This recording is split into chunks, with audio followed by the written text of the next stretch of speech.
Nazira BJPKI, ya bukan rukun Islam dongeng. Ya pegah, hewan tak semayang, nani ngawaron. Patih habapanya. Mentang lawaji ya pegah. Alih, ngau juga mea. Sang raji saking ngabusi. Bahawa saja menurut hasil kajian studi riset yang kadah LUN lakukan di LUN menunjukkan bahawa rukun Islam sesungguhnya nak artiji rukun dongeng. Assalamualaikum warahmatullahi wabarakatuh. Yo kok kawal kan di Aceh. Anak PKI.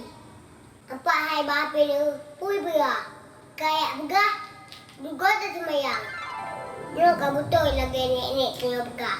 Sung bantut, kusul kan apa sih? Play ulama dingat. Lalu uci kambing. Makanya bebawa jabut. Sampai pun lagi kaping.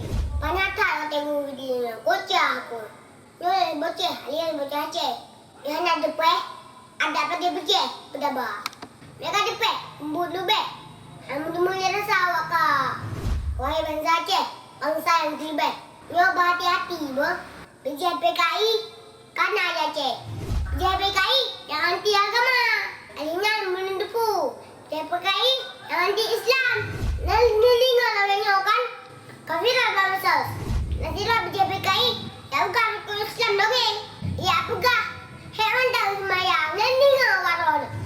Patih habapanya. Mentang lawaji ya pegah. Alih, ngau juga mea. Sang raji saking ngabusi. Ya pegah tak semayang. Hewan haji. Anak dia minat surga ya terang. Lebelakang urunan. Belum debu hanya bidan demi. Yang kenyan PKI. Yang faham PKI yang benar debu. Banyak bukti yang lalu watai berkali ulama. PKI kan di Aceh yang berasa. Kan kap kalian geran jina ayo mihai. Kan batik maka jina mendung juga dia. Asal barang minta jam tu, berikin barang. Kaji anak-anak ya jo dah ya. Bagi kunut le, PKI. Yang kan batik yang ulama buat berakan. Yang berakan batik urung begah ke PKI. Begah bangai urung begahan. Hai masuk akal begah pedai cik roy bangai. Ya hotel lagi yang baru lagi cut. Oh betul nak kain koji begah. Pedainya bukit oh.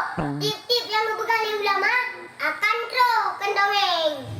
Maka dari Cina mendung yang ngondong ya abang dong, yang nenek dong, mari dia cabut supaya bebungan le PKI. Kalau belum sabah. Assalamualaikum warahmatullahi wabarakatuh.